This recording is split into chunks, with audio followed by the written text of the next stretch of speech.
आज रितु का अपने ससुराल में शादी के बाद पहला दिन था। रितु अपने कमरे में चुपचाप बैठी हुई थी। सुबह का वक्त था और तभी उसकी सास पुष्पा उसके लिए एक बड़े से ग्लास में दूध भर कर ले आई। रितु बेटा, जल्दी से दूध पी लो। दूध ना सेहत के लिए बहुत अच्छा होता है। हमारे घर में तो सब लोग सुबह शाम एक ग्लास भर कर दूध पीते हैं। अरे मम्मी जी, इसकी क्या ज़रूरत थी? ज़रूरत कैसे नहीं थी? अब से तुम इस घर की बहू हो, और इस घर की बहू अगर कमज़ोर रहेगी तो सारी जिम्मेदारियां कौन संभालेगा? लेकिन मम्मी जी, मेरा ना अभी दूध पीने का बिल्कुल भी मन नहीं है। मन से क्या होता है बेटा? कभी कभी तन की ज़रूरत के लिए भी काम करना पड़ता है। अगर तुम दूध पियोगी तो तुम्हारी हड्डियां मजबूत रहेंगी। आगे चलकर मुझे पोते पोतियां देने हैं या नहीं? ठीक है मम्मी जी, आप ये दूध यहीं पर रख दीजिए, मैं थोड़ी देर में पी लेती हूँ। ठीक है बहू, लेकिन ध्यान रहे पूरा दूध खत्म कर देना। दूध सेहत के लिए बहुत अच्छा होता है। रितु दूध का ग्लास ले लेती है, लेकिन अपनी सास के जाने के बाद पूरा दूध वॉश बेसिन में डाल देती है। शाम के वक्त घर के सब लोग खाना खाकर अपने कमरे में जाते हैं। रितु भी अपने पति चंदन के साथ कमरे में होती है। तभी उसके कमरे का दरवाज़ा नॉक होता है। इस वक्त कौन होगा? माँ होंगी। इस वक्त वो सबके रूम में जाकर उनको दूध देती है। इस घर में सब सोने से पहले दूध पीते हैं ना, इसलिए। रितु दरवाज़ा खोलती है। रितु बेटा, ये लो तुम्हारा और चंदन का दूध, दोनों पी लेना। हाँ, लेकिन मम्मी जी, मेरा इस वक्त दूध पीने का बिल्कुल भी मन नहीं है। चंदन बेटा समझाना इसे। दूध नहीं पिएगी तो इसकी सेहत कैसे अच्छी रहेगी? अब ठीक है मम्मी, मैं ऋतु को समझा दूंगा, आप जाइए। पुष्पा वहाँ से चली जाती है। उसके जाने के बाद देखो ऋतु, मम्मी इतने प्यार से तुम्हारे लिए दूध लेकर आई है, पी लो इसे। लेकिन चंदन, मुझे दूध बिल्कुल अच्छा नहीं लगता, और सुबह भी तो मम्मी जी ने मुझे दूध दिया था। तभी फिर से दरवाज़ा नॉक करने की आवाज़ आती है। रितु दरवाज़ा खोलती है। सामने पुष्पा खड़ी थी। मम्मी जी, आप? मैंने सब सुन लिया है बहू। मैं दरवाजे के बाहर खड़े होकर तुम्हारी बात सुन रही थी। लेकिन क्यों मम्मी जी? इसलिए ताकि मुझे पता चल सके कि तुमने दूध पिया या नहीं। मुझे पता चल गया है कि तुम चंदन से दूध पीने के लिए मना कर रही थी। चलो अब जल्दी से दूध पियो, कोई बहाना नहीं चलेगा। ठीक है मम्मी जी, मैं दूध पी लेती हूँ, आप जाइए। ये हुई ना बात। पुष्पा वहाँ से चली जाती है और रितु को ज़बरदस्ती दूध पीना पड़ता है। अगले दिन रितु रसोई में जाती है। देखो बहू, दूध वाला दूध देकर गया है, जल्दी से दूध गर्म कर लो। मुझे कुछ ज़रूरी काम है, मैं वो करके आती हूँ। पुष्पा वहाँ से चली जाती है। पुष्पा के जाने के बाद हे भगवान, कहाँ फंस गई मैं? अब क्या करूँ? कैसे बचूँ दूध पीने से? मम्मी जी तो मेरी बात सुनने को तैयार ही नहीं है। एक काम करती हूँ, दूध को उबाल देती हूँ और बर्तन से बाहर बहने देती हूँ। दूध कम रह जाएगा तो मम्मी जी से कह दूंगी, बाकी घर वालों को दे दीजिए। कम से कम आज तो बच जाऊंगी। रितु जानबूझकर दूध उबल जाने के बाद भी गैस बंद नहीं करती, जिसकी वजह से काफ़ी सारा दूध बाहर निकल जाता है। पुष्पा जब वहाँ आती है, अरे बहू, ये तुमने क्या किया? इतना सारा दूध बाहर निकाल दिया। वो सॉरी मम्मी जी, गलती से हो गया। अरे नहीं नहीं बहू, मुझे दूध का दुख नहीं है। परेशानी तो यह है कि अब घर वालों के लिए एक एक गिलास दूध नहीं हो पाएगा। दूध तो सबको चाहिए ना। कोई बात नहीं मम्मी जी, आप बाकी सबको दे दीजिए, मुझे वैसे भी ज़रूरत नहीं है। मुझे दूध नहीं पीना है, और बाकी लोगों के लिए तो इतना दूध काफ़ी रहेगा। अरे ऐसा कैसे? मैं अभी और दूध मंगवाती हूँ। भाई, मेरे घर में ऐसा नहीं होता कि सब घर वाले खाए पिए और घर की बहू को ऐसे ही रहने दे। मैं अभी तुम्हारे लिए दूध मंगवाती हूँ। और इस तरह से रितु की चाल नाकामयाब हो जाती है और पुष्पा की वजह से उसे ज़बरदस्ती दूध पीना पड़ता है। रितु की समझ में कुछ नहीं आ रहा था कि आखिर वो इस मुसीबत से बचे तो बचे कैसे। रात के वक्त दूध पीने से पहले रितु ने ड्रामा करना शुरू कर दिया। चंदन, मेरे पेट में ना बहुत दर्द हो रहा है। क्या हुआ ऋतु? पता नहीं चंदन, लेकिन अभी प्लीज़ मुझे दूध नहीं पीना। मम्मी जी आए तो उनसे मना कर देना। पेट दर्द में वैसे भी दूध नहीं पीते, बहुत नुकसान करता है। तभी पुष्पा 2 गिलास दूध लेकर वहाँ आ जाती है। क्या हुआ बहू, तुम्हारे पेट में दर्द कैसे हो गया? पता नहीं मम्मी जी, लेकिन मैं ना आज दूध नहीं पी पाऊंगी। लेकिन क्यों? दूध से क्या परेशानी है? मम्मी जी, पेट दर्द में दूध ज़्यादा नुकसान करता है ना, इसलिए। किसने कहा?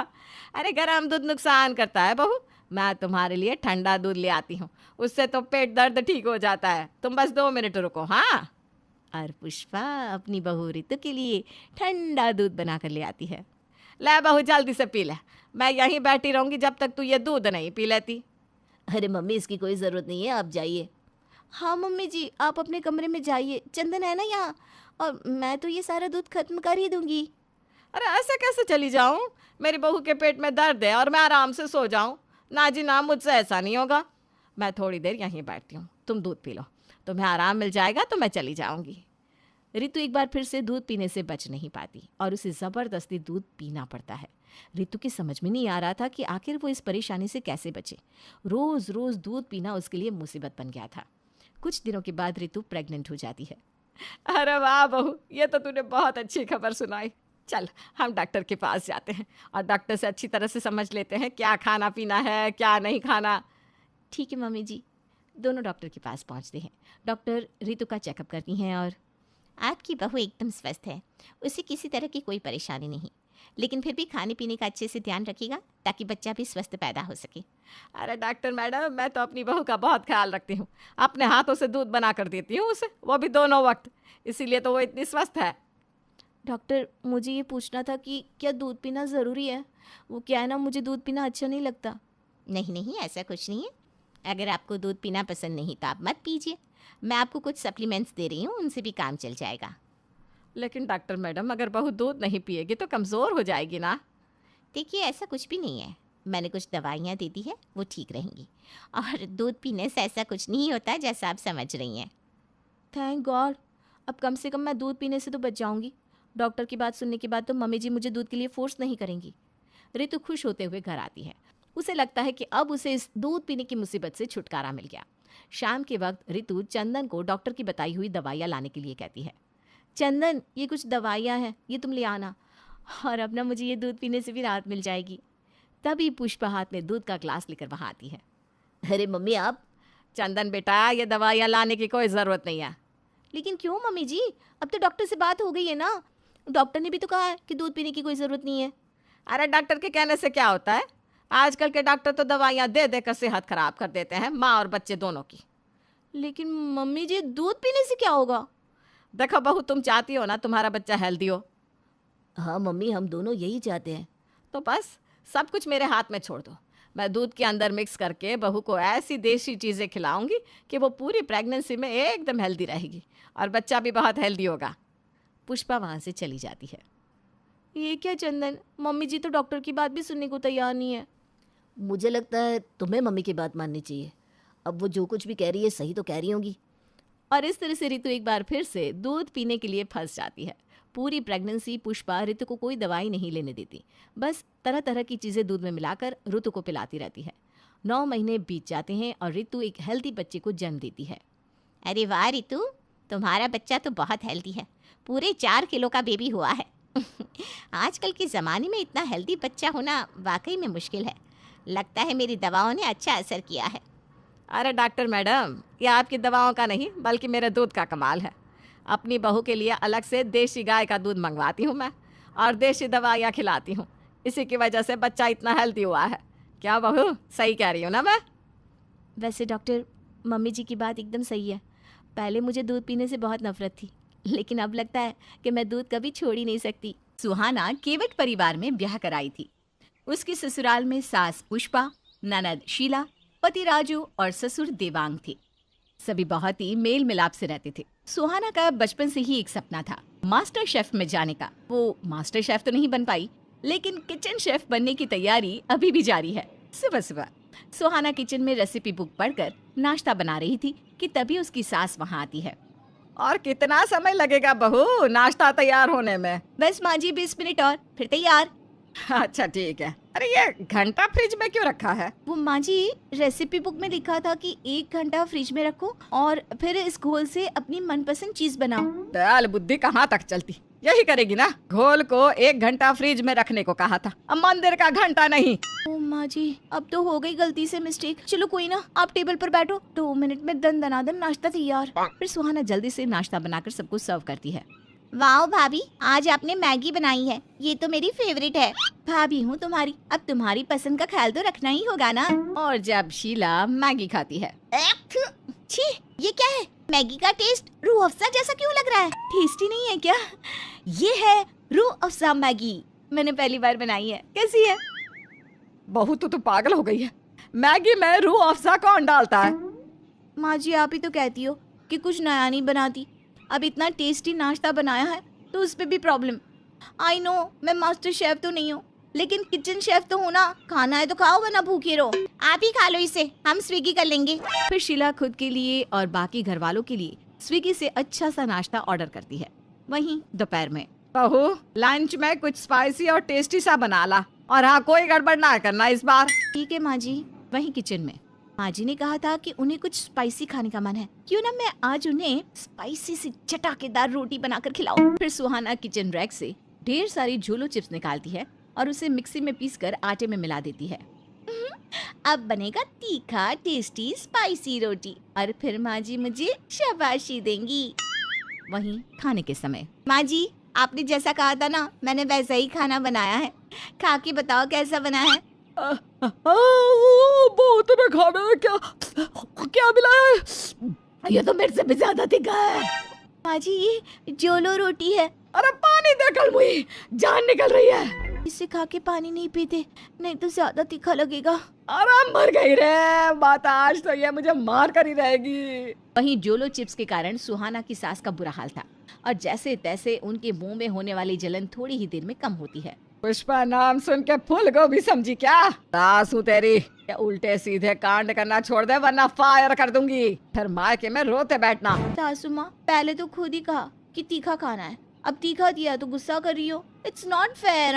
ऐसा तीखा कौन बनाता है रे? तू खा के देख जरा। सॉरी मम्मी जी, मैंने बस आपके लिए बनाया था ये, और मैं आपका झूठा तो नहीं खा सकती ना। वहीं शाम को सुहाना, क्या बना रही हो खाने में? दाल चावल सब्जी रोटी।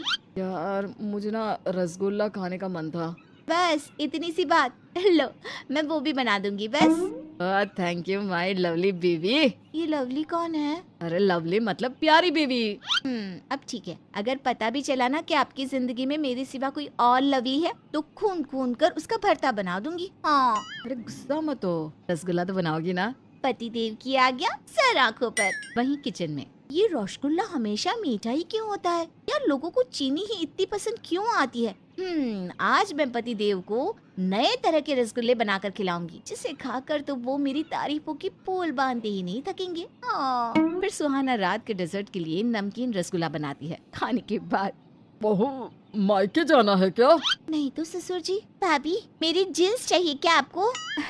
मैं सूट पहनती हूँ, वही गनीमत है ननद जी, जींस कहाँ पहनूंगी? बहू, अगर तुझे मेरा खानदानी हार चाहिए तो पहले ही बता दे रही हूँ, जीते जी तो नहीं दूंगी उसे तुझे। अरे आप सबको हो क्या गया है, और क्यों कह रहे हो ये सब? मुझे किसी से कुछ नहीं चाहिए। मान लगता है भाभी का किचन एक्सपेरिमेंट भूत उतर गया है। उतर जाए वही अच्छा है। इसी बहाने रोजाना अच्छा खाना तो मिलेगा। क्या खुसुर पुसुर चल रही है आप लोगों की? अरे कुछ नहीं, तुमने तो आज रसगुल्ले भी बनाए ना सुहाना, ला के आओ ना सबके लिए रसगुल्ले। सुनते ही मुंह में पानी आ गया। जब खाना इतना अच्छा था तो रसगुल्ला खा के तो मजा ही आ जाएगा। मेरी बीवी ने जो बनाया है। अब तारीफों की पुल मत बांधिए, रसगुल्ला खाकर बताइए कैसा बना है। देखकर ही इतना स्वादिष्ट दिख रहा है। फिर सभी रसगुल्ला खाते हैं और उसे तुरंत थूक देते हैं। छी, ये क्या था? यक। बहू, तेरा दिमाग खराब है क्या? नमकीन रसगुल्ला कौन बनाता है? पूरे मुंह का स्वाद खराब कर दिया। माँ जी, मीठा रसगुल्ला तो सब बनाते हैं, मैंने सोचा क्यों ना खाने के बाद कुछ नमकीन हो जाए। बहू तुम मत सोचा करो, देखो बिना सोचे समझे कितना टेस्टी खाना बनाया था। ऐसे ही खाना बना दो बस। हाँ, और कुछ ऐसा वैसा ना बनाओ कि खाने को भी शर्म आ जाए कि मैं क्यों बन गया। कैसी बात करती हो जी? खाना कोई नई दुल्हन थोड़ी ना है जो शर्म आएगा। बहू, तू तो नई दुल्हन है ना, तो जरा शर्म कर और ढंग का खाना बना। खाने के साथ एक्सपेरिमेंट करना बंद कर। तभी सुहाना मुंह बनाकर वहां से चली जाती है। अगले दिन संडे था, जिस कारण सभी देर रात तक जागकर मूवी देख रहे थे। सुहाना, पॉपकॉर्न लेकर आओ ना। हाँ भाभी, ऐसे रूखे सूखे मूवी देखने में मजा नहीं आ रहा। अच्छा ठीक है। बहू, टेस्टी सा पॉपकॉर्न बनाना। हाँ माँ जी, ऐसा पॉपकॉर्न बनाऊंगी कि खाते नहीं थकोगे आप। बहू, साथ में कोल्ड ड्रिंक भी लेकर आना। जी पापा जी। मॉल में मूवी के लिए जाओ तो कितने वैरायटीज के पॉपकॉर्न्स रहते हैं, क्यों ना आज मैं सबको अलग अलग वैरायटी के पॉपकॉर्न खिलाऊं। अरे, इस स्प्राइट का तो फिज ही निकल गया है, इसका क्या करूं? आइडिया, आज सबको स्प्राइट पॉपकॉर्न खिलाती हूँ, सब खुशी से पागल हो जाएंगे। फिर सुहाना स्प्राइट पॉपकॉर्न बनाती है। ये क्या, पीने के लिए कोल्ड ड्रिंक तो है ही नहीं, बस इतनी सी स्प्राइट है। बिना फिज वाली। एक काम करती हूँ, इसमें इनो मिला देती हूँ, फिज की फिज और गैस की समस्या भी दूर। फिर सुहाना स्प्राइट में इनो मिलाकर कोल्ड ड्रिंक बनाती है और पॉपकॉर्न और कोल्ड ड्रिंक लेकर सबके पास पहुंचती है। आज मैंने स्पेशल तरीके के पॉपकॉर्न और कोल्ड ड्रिंक बनाया है, जल्दी से टेस्ट करके बताओ कैसा है। वाह, लगता है मेरी बीवी आज मास्टर शेफ बनकर ही रहेगी। बहू, इसमें कोई गड़बड़ तो नहीं हुई है ना? माँ, माना कि भाभी हमेशा खाने के साथ एक्सपेरिमेंट करती है, लेकिन वो इतनी भी बुरी नहीं कि रात को हमारे साथ मजाक करेंगी, है ना भाभी? चलो अब मूवी के साथ पॉपकॉर्न का आनंद उठाते हैं। खाओ खाओ, मुझे इस कालमुही पर जरा भी यकीन नहीं है। वहीं सब पॉपकॉर्न खाना शुरू करते हैं। ये क्या बना दिया इसने? यक, इतना बकवास पॉपकॉर्न तो मैंने जिंदगी में नहीं खाया। इतनी तारीफ किया हूँ, कुछ बोलूंगा तो सब मेरा ही मजाक बनाएंगे। पॉकेट में माँ से बगावत करके भाभी की तारीफ करती, इनका बस चले तो खाने में जहर मिलाकर एक्सपेरिमेंट करना शुरू करती। इसी तरह ससुर का भी बुरा हाल था और सभी बिना कुछ बोले गैर मन से स्प्राइट वाला पॉपकॉर्न खा रहे थे। वहीं पुष्पा जी सभी का चेहरा देखकर उनका हाल समझ चुकी थी।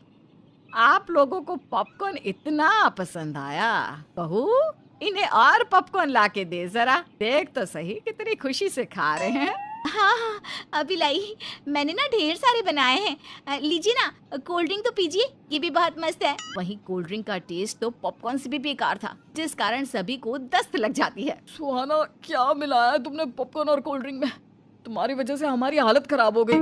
मैं तो सोची कि आप लोगों को पसंद आएगा, लेकिन आप सबका पाचन ही खराब है, कोल्ड ड्रिंक और पॉपकॉर्न ही नहीं पच पाए। वैसे मैंने ना स्पेशल स्प्राइट पॉपकॉर्न और इनो कोल्ड ड्रिंक बनाई थी। ये सुनकर तो सभी सर पर हाथ रख लेते हैं। बहू, अब बहुत हुआ खाने के साथ मजाक। अब तू ऐसा कुछ नहीं करेगी जिससे हम सबको और परेशानी झेलनी पड़े। देख, सबकी हालत खराब हो गई तेरे कल के एक्सपेरिमेंट के कारण। वहीं सुहाना को सास और बाकी घर वालों से बहुत डांट पड़ती है, लेकिन उस पे कहाँ किसी बात का असर पड़ने वाला था। वो तो अपने मन की मालिक थी। फिर शाम के समय, बहू, हम सबके लिए रेड लेबल चाय तो बना दे। माँ, भाभी को मत बोलो, वरना क्या पता कोई और एक्सपेरिमेंट करने बैठ जाए। अरे नहीं, अब नहीं करेगी वो ऐसा कुछ भी। उसे ऑलरेडी बहुत डांट पड़ी है आज सुबह ही। वहीं सुहाना किचन में पहले तो माँ जी खुद ही उल्टा पुल्टा कहती हैं, बाद में मुझे कहेंगी कि मेरी गलती है। अब रेड लेबल चाय मांगा है तो देना तो पड़ेगा ही। एक काम करती हूँ, तुलसी और अश्वगंधा भी डाल देती हूँ, जिससे इसका स्वाद बढ़ जाएगा, स्मेल भी अच्छी आएगी। फिर सुहाना चाय बनाकर सबको देती है, लेकिन ये क्या, चाय पीते ही सबको नशा चढ़ जाता है, जिसके बाद सभी घर में बहुत हंगामे करने लगते हैं। बहू, तू ना तू इस घर में रहने लायक नहीं। इतना बुरा खाना कौन बनाता है? खुद तो बनाकर खुद खाती नहीं, हमें बलि का बकरा बना दिया। हाँ चलो ना, अब हम दोनों ना पार्टनरशिप में रेस्टोरेंट खोलेंगे और फंडिंग भाभी के गहने बेच कर करेंगे। फिर भाभी कंगाल हो जाएंगी। कंगाल कैसे? वो तो माला माल हो जाएगी ना रेस्टोरेंट से। अरे भैया, शेफ तो भाभी ही रहेगी ना। इस तरह सभी नशे में उल्टी सीधी बातें करके सुहाना का खूब मजाक उड़ाते हैं। वहीं सब नशे की हालत में कोई यहाँ पड़ा तो कोई वहाँ पड़ा और सुहाना सभी को संभालने में लगी रहती है। सबका नशा उतरने के बाद, बहू बस, अब बहुत हुआ। तू अब अपने मायके में ही जाके अपने ये फूड एक्सपेरिमेंट्स किया कर। अब हम तुझे और नहीं झेल सकते। माँ जी, मुझे माफ कर दो, मुझे अपनी गलती का एहसास हो गया है। मेरे ये उल्टे सीधे फूड एक्सपेरिमेंट्स के कारण आप सभी को बहुत कुछ झेलना पड़ा है, लेकिन अब मैं कुछ ऐसा नहीं करूंगी। प्लीज मुझे घर से मत निकालिए। वैसे माँ ने तुम्हें रेड लेबल चाय बनाने को कहा था, तो तुमने कौन सी चाय बनाई थी कि हमें इतना ज्यादा नशा चढ़ गया कि हम डायरेक्ट सुबह ही होश पे आए? Red label. ये देखकर सभी आश्चर्य से सुहाना को देखने लगते हैं। आश्चर्य क्यों हो रहा है आप सबको? मैं कह रही हूँ ना, अब मैं कभी ऐसा नहीं करूंगी, पक्का प्रॉमिस। फिर सभी उसे माफ कर देते हैं। शांताबाई एक ऐसी बाई थी जो लोगों के घरों में काम करने के साथ साथ एक घर की दूसरे घर में चुगली करने के भी पैसे अलग से लेती थी। इसलिए सोसाइटी की सभी औरतें उसे खूब पसंद करती थी। ये ले शांताबाई, इस महीने की तेरी तनख्वाह और ये तेरे 800 रुपए पड़ोसियों की चुगली बताने के। ठीक है, अब मैं चलती है। उन्हीं दिनों शांताबाई चड्डा परिवार में घर का काम करना शुरू करती है, लेकिन कुछ दिन काम करने के बाद उस घर में रह रही सास बहू का आपसी प्रेम देखकर शांताबाई को तो बड़ी तकलीफ होती है। अरे ये चड्डा परिवार की दोनों सास बहू ना आपस में बिल्कुल झगड़ती नहीं है। अब तू तो जानती है ना, जब तक कानों में सास बहू की तू मैं नहीं पड़ती ना, मुझसे तो झाड़ू भी नहीं लगाई जाती। हाँ, अब तू क्या वो घर बदल देगी? अरे मैं काय को घर बदलने लगी? घर बदलने से तो अच्छा है कि मैं उन दोनों सास बहू को ही बदल दूं। कुछ दिनों के बाद शांताबाई घर में पोछा लगा रही होती है। ममता की बहू सुधा अपने कमरे में आराम कर रही होती है कि तभी शांताबाई को मस्ती सूझती है और वो मौका देख ममता की हूबहू आवाज निकाल के सुधा को डांटने लगती है। अरे मेरी नालायक बहू, सारा दिन लेटे लेटे पलंग तोड़ती रहती है। अचानक अपनी सास की आवाज सुनकर सुधा चौंक जाती है। अरे अपने बाप के यहाँ तो फुदक फुदक के काम करती थी और यहाँ आके बड़ी महारानी बन गई है। 2 रोटियां बना के मुझ पे एहसान करती है क्या? अरे ये आज माँ जी को क्या हो गया? कैसी बहकी बहकी बातें कर रही हैं? अरे मैं सब जानती हूँ, पड़ोस की औरतों के पास जाकर मेरी बुराई करती है। अरे तू तो सिर्फ नाम की सुधा है, काम तो मंथरा वाले करती है। बस बहुत हो गया, आज तो माँ जी ने हद कर दी। अभी जाके इन्हें बताती हूँ। सुधा सीधे अपने सास के कमरे में पहुंच जाती है। क्यों माँ जी, आखिर आपने मुझे समझ क्या रखा है? आप कुछ भी कहेंगी और मैं सुनती रहूंगी। अरे बहू क्या बात है, मैंने तो तुझे कुछ नहीं कहा। मैं तो दोपहर से अपने कमरे में चुपचाप सो रही थी। वाह वाह वाह, 2 मिनट में ही आपके सुर बदल गए। मेरे कानों ने सब सुना है, ज्यादा भोली मत बनिए। अच्छा तो तू मुझसे लड़ने आई है? आपने काम ही ऐसा किया है। देखते ही देखते दोनों के बीच बात इतनी बढ़ जाती है कि दोनों अपना आपा खो देती हैं और एक दूसरे को भला बुरा कहने लगती हैं। हाँ, अब लग रहा है कि इस घर में सास बहू की जोड़ी रहती है। चलो अब तो मेरा काम करने का मूड बन रहा है। इस तरह शांताबाई को जब भी मौका मिलता वो दोनों सास बहू को लड़वा देती और खुद बैठकर मजे लेती। फिर एक दिन शांताबाई ममता के कमरे में साफ सफाई कर रही थी। ममता अपने रिश्तेदार से व्हाट्सएप पर चैटिंग कर रही थी। अच्छा तो गायत्री परसों आ रही है। तभी अचानक कुकर की सीटी बज उठती है और ममता रसोई घर की तरफ भागती है। उसी वक्त ममता के मोबाइल में गायत्री का मैसेज आता है। जरा मैं भी तो देखूं, ये बुढ़िया किसके साथ बात कर रही थी। ममता के मोबाइल में गायत्री का मैसेज देखकर ये गायत्री पूछ रही है कि सुधा के लिए क्या गिफ्ट लाऊं। अरे मैं बताती हूँ ना। अब आएगा मजा। शांता मैसेज में बहुत ही जली कटी बातें लिख देती है। 2 दिन के बाद, आइए आइए बुआ जी, आशीर्वाद दीजिए। अरे जीती रे बहू, मैं तेरे लिए 2 नई साड़ियाँ और सलवार सूट लेकर आई हूँ। चुपके से रख ले, कहीं तेरी खड़ूस सास ना देख ले। क्यों बुआ जी, क्या हुआ? अरे कुछ मत पूछ, तेरी सास तो व्हाट्सएप पर तेरी बड़ी बुराई कर रही थी कि सुधा के लिए गिफ्ट लाने की कोई जरूरत नहीं है, और अपने लिए उसने गिफ्ट की लंबी चौड़ी लिस्ट भेजी थी मुझे, पर ठेंगा मैं उसे कुछ नहीं देने वाली। सुधा फिर से अपनी सास के पास लड़ने पहुंच जाती है और दोनों सास बहू के बीच घमासान युद्ध होता है। दूसरी तरफ शांताबाई दोनों सास बहू को लड़ते देख खूब मजे लेती है। अंतबाई न कांताबाई, बोले तो सिर्फ शांताबाई। फिर एक दिन सुधा अपनी किसी सहेली से हाथों पर मेहंदी लगवा रही होती है कि तभी उसका मोबाइल बज उठता है। अरे ओ शांताबाई, जरा देखना तो किसका फोन है, कह देना मैं बिजी हूँ। शांताबाई देखती है कि सुधा के पति का फोन है। शांताबाई फोन उठाकर सुधा की आवाज में बातें करने लगती है। हेलो, हाँ कहिए जी, मैं सुधा बोल रही हूँ। क्या आपको आज आने में देरी हो जाएगी? अच्छा, तो आप मुझे बेवकूफ समझते हैं क्या? मुझे अच्छी तरह पता है आप अपनी उस बाहर वाली के साथ घूमने जा रहे हैं। मुझे आपकी सारी हरकतों की खबर लग चुकी है। घर आइए, फिर बताती हूँ मैं आपको। शांताबाई को इस तरह हूबहू अपनी आवाज में बातें करते देख सुधा के होश उड़ जाते हैं। अच्छा, अब समझी, हम दोनों सास बहू के बीच आग लगाने वाली तू है। अरे नहीं नहीं माइम साहब, मैं तो थोड़ा मजाक कर रही थी। तभी वहां ममता भी आ जाती है और दोनों मिलकर शांताबाई की अच्छी खबर लेती हैं और उसे घर से निकाल देती हैं। रश्मि बचपन से ही अपने गायक पिता को देखती बड़ी हुई। वो कभी चिड़ियों की आवाज में गाते तो कभी पास के जानवरों की। एक दिन रश्मि कहती है, पिताजी देखिए तो ये आवाज कैसी है। और फिर वो कोयल की आवाज में गाना गाती है। अरे वाह रश्मि, तू तो बड़ी ही प्यारी आवाज निकाल लेती है। जरा सी मेहनत करे तो बड़ा नाम कमाए इस क्षेत्र में। तभी वहां रश्मि की माँ आ जाती है।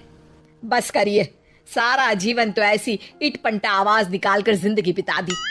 अब बेटी का जीवन भी बर्बाद करेंगे, इसे दूसरे घर जाना है।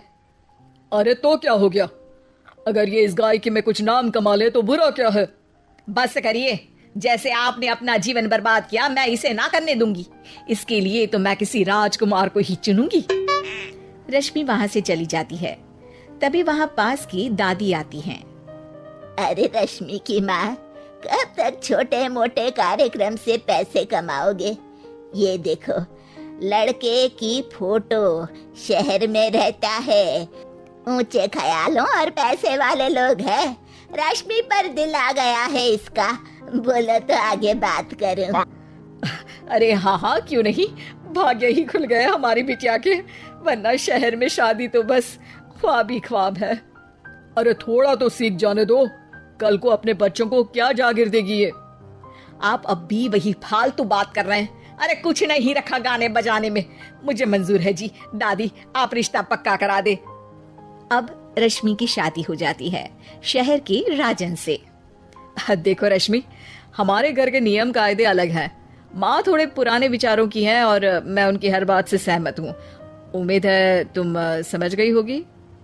रश्मि कुछ नहीं कहती। सास के ताने और क्रूर रवैया आए दिन बढ़ता ही चला जाता है, लेकिन एक दिन तो हद ही हो जाती है। अरे बच्ची पैदा की है तेरी बीवी ने। मुझे माफ कर दो माँ। रश्मि वहीं लेटी सारी बात सुन रही होती है। देख राजन, अगर तू इस घर में अपना हिस्सा चाहता है तो अभी इसी बच्ची को किसी को दे। हाँ नहीं, ये मेरी बच्ची है, मैं इसे किसी को नहीं देने दूंगी। पागल हो गई है, माँ की बात को टाल रही है। जैसा माँ कहेंगी वैसा ही मैं करूंगा।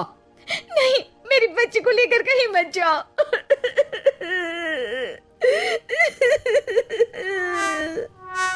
लेकिन राजन उसकी बेटी को उठाकर ले जाता है। रश्मि पड़ोसी को फोन करती है। शीला बहन, मेरे पति मेरी बच्ची को किसी को देने जा रहे हैं। आप क्या वो बच्ची उससे लेकर मेरे पिता को दे देंगी? हाँ हाँ रश्मि, तुम परेशान ना हो, कुछ भी नहीं होगा तुम्हारी बेटी को।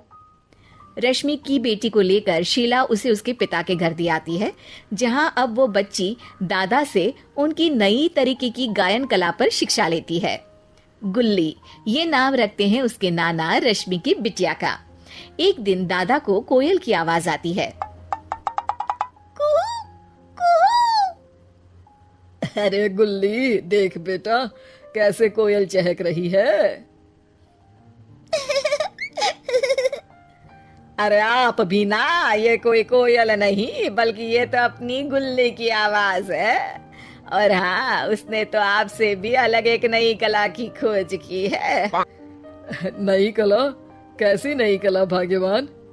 गुल्ली अब गाने के साथ नृत्य भी करती है, वो भी बड़ी ही बारीकी के साथ। अब क्या था, नाना जहां स्टेज पर कार्यक्रम करते, एक कार्यक्रम होता गुल्ली का। लोग धीरे धीरे उसके इस नए कला का सम्मान के साथ समर्थन करने लगे और हर जगह उसके नृत्य के और गायन के लिए सम्मान मिलने लगे। एक दिन, चाची, अरे ओ चाची, गुल्ली को विदेश में कार्यक्रम करने के लिए बुलाया जा रहा है, पूरे $1,00,000 मिलेंगे। फिर क्या था, नाना की आंख में आंसू आ गए। देखा भाग्यवान, मैं रश्मि के वक्त ही कहता था कि उसे कुछ बनने दो, लेकिन तुम नहीं मानी। देखो, गुल्ली को विदेश तक से कार्यक्रम करने के ऑफर आ रहे हैं। मेरे लिए तो अब मेरी गुल्ली ही रश्मि है। रश्मि के साथ मैंने बहुत ही बुरा किया, जो उसके शौक का सम्मान न करते हुए ऐसे परिवार में उसकी शादी करा दी, जहां हम ही उसे देखने को तरस जाते हैं। गुल्ली विदेशों में कार्यक्रम करती है और भी प्रसिद्ध हो जाती है। वहीं एक दिन राजन रश्मि से कहता है, अरे तुम्हारे माँ बाप के पास जो लड़की है ना, वो तो करोड़ों में कमा रही है, कितना नाम है, और सुंदरता भी इतनी कि चांद भी फेल है उस बच्ची के सामने। हाँ जी, जानती हूँ मैं। आप बताएं कैसे उसकी याद आ गई? अरे जब इस निकम्मे बेटे को देखता हूँ ना, तो लगता है कि गुल्ली जैसी भगवान बेटी ही दे देता। रश्मि मन में कुछ सोचती है पर राजन से कुछ नहीं कहती। चलो ना एक दिन हम भी चले और उसके ऑटोग्राफ ले ले। तभी वहां पड़ोसन आ जाती है जिसने गुल्ली को रश्मि के मायके छोड़ा था। अरे ऑटोग्राफ, वो भी अपनी ही बेटी का। अपनी बेटी? ये क्या बोल रही हैं आप? गुल्ली वही लड़की है जिसे तुम उस रात मेरे पास छोड़ गए थे, लेकिन रश्मि के कहने पर मैंने उसे नानी के घर छोड़ा। देखा आज वो लड़की कितना नाम कमा रही है, और तुम्हारा बेटा जिसके लिए तुमने उस प्यारी सी बच्ची को छोड़ा, वो आज देश और दुनिया में अपना नाम कमा रही है। रश्मि, क्या ये बात सही है? हाँ, आप मेरी बच्ची को मारने की कोशिश कर रहे थे तो क्या करती मैं। राजन सर पर हाथ रखकर बैठ जाता है। शायद अब उसे समझ आ जाता है कि उसने जीवन में कितनी बड़ी